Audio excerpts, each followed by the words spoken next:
Karena memang Palestina, apalagi di saat kemarin kita ramai membahas tentang pemilu gitu ya, jadi seolah ini terlupakan. Masalahnya belum selesai, bahkan sekarang ini lebih mengerikan lagi.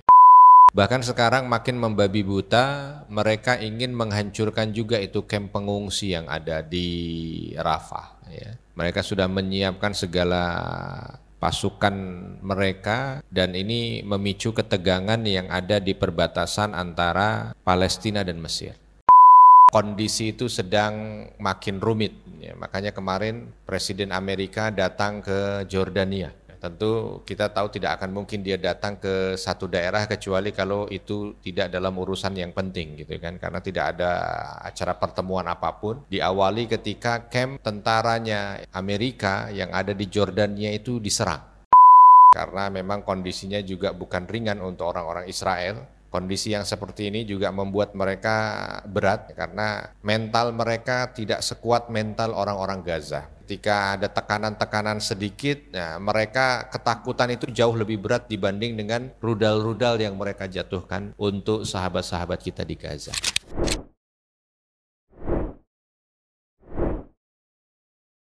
Dan kemarin, Bapak dan Ibu sekalian, kita sudah membahas tentang Bani Israel ya. Ini tercetus ide ini atau judul ini, tema ini karena ingin memperpanjang nafas berkaitan dengan masalah Palestina. Karena memang Palestina, apalagi di saat kemarin kita ramai membahas tentang pemilu gitu ya, jadi seolah ini terlupakan. Dan sebenarnya masalahnya belum selesai, bahkan sekarang ini lebih mengerikan lagi. Ini sebelum kita mulai tentang Bani Israel, nah ini izinkan menyampaikan berita terkini. Jadi apa yang diprediksi berkaitan dengan masalah penyerangan penjajah Israel terhadap Gaza yang akan berlangsung lama dan masif itu betul-betul terjadi ya, sehingga saat ini praktis seluruh penduduk yang ada di Gaza itu tidak memiliki tempat tinggal lagi kecuali di perbatasan Rafah. Ya, di perbatasan antara Palestina dengan Mesir.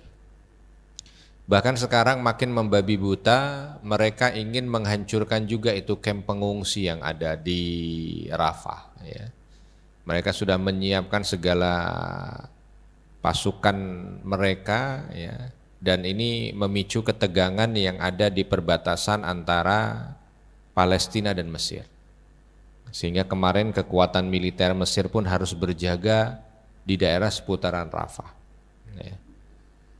Dan memang kondisinya berbeda, ya. Kali ini meluas ke beberapa titik, ya. Makanya mungkin Bapak Ibu pernah mendengar bagaimana Laut Merah juga memanas, ya, karena Laut Merah ini kan jalur lintas kapal-kapal yang membawa barang-barang dagang.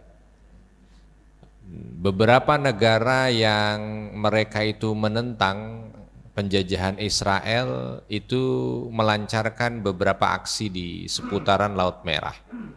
Ada Yaman, ya, ada Sudan. Ketika ada beberapa kapal-kapal yang membawa barang dagangan yang berbendera Israel itu mereka serang, sehingga rame gitu kan. Dan ini rame kalau itu di kawasan bukan berarti hal yang biasa. Oleh sebab itu juga banyak berita-berita yang urusannya itu dengan pengerahan kekuatan dari berbagai macam negara yang ada di dunia saat ini, baik itu Amerika, Cina, dan lain sebagainya.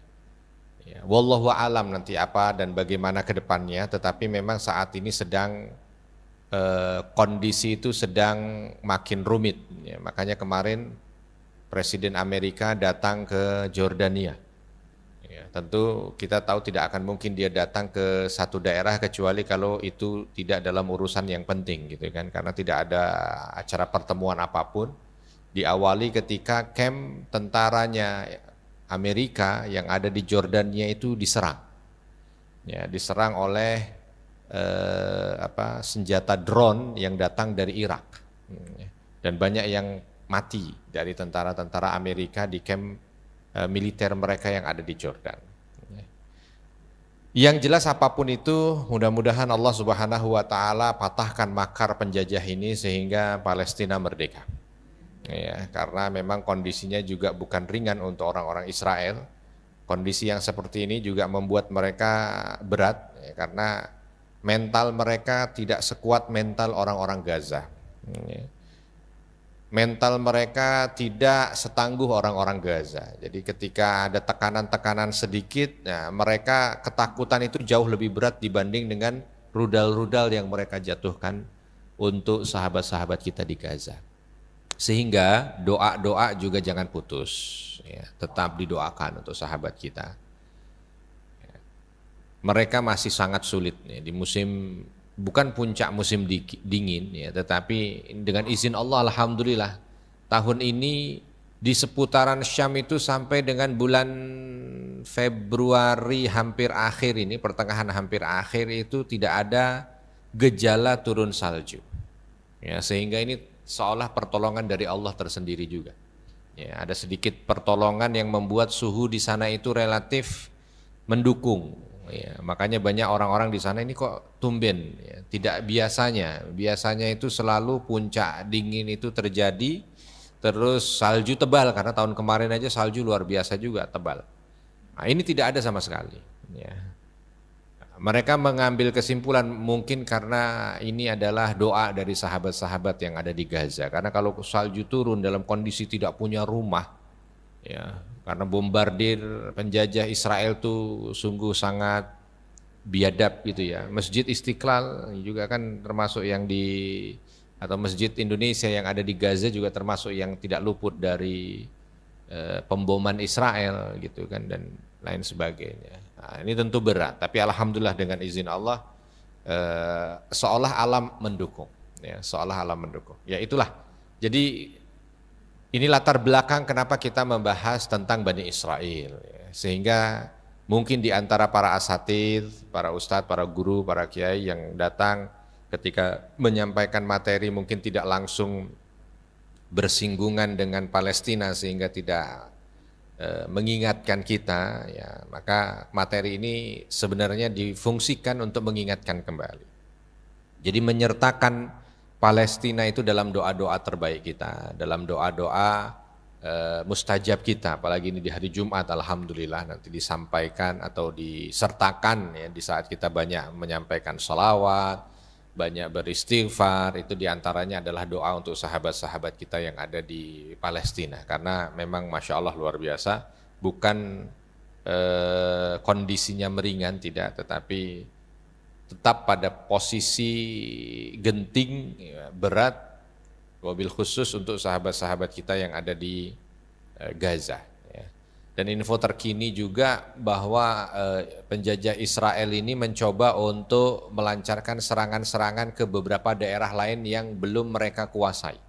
Karena mereka merasa bahwa apa yang dilaksanakan di Gaza itu bisa membuat Gaza itu lumpuh gitu kan, dalam tanda kutip ya. Dan bisa menghapus Gaza dari peta sehingga 80% itu mereka ingin kuasai, dan itu seolah dalam pikiran mereka berhasil, mereka ingin melancarkan ini ke tempat-tempat yang lain. Ya, makanya Nablus, Jenin, Bethlehem, Hebron itu sekarang mereka sudah memakai kekuatan militer. Ya, jadi seolah mereka merasa kekuatan militer yang mereka gunakan ketika mereka menyerang Gaza kemarin itu tidak mendapatkan perlawanan dari mayoritas orang-orang yang ada di dunia. Ya, sehingga itu menjadi legitimate buat mereka. Oh, jadi nggak ada masalah kalau mau saya ambil tempat-tempat yang lain dengan kekuatan militer, itu paling seperti kemarin aja. Ya hanya sekedar demo, ya hanya sekedar rame, tapi tidak ada yang memberikan reaksi yang berarti. Nah, jadi ini juga perlu diantisipasi dan diwaspadai. Tetapi yang jelas sebagai seorang beriman kita yakin bahwa Allah Subhanahu wa taala yang Maha menjaga. Allah Subhanahu wa taala yang Maha menjaga, dan Allah lah yang akan menjaga apa-apa yang ada di atas bumi Palestina.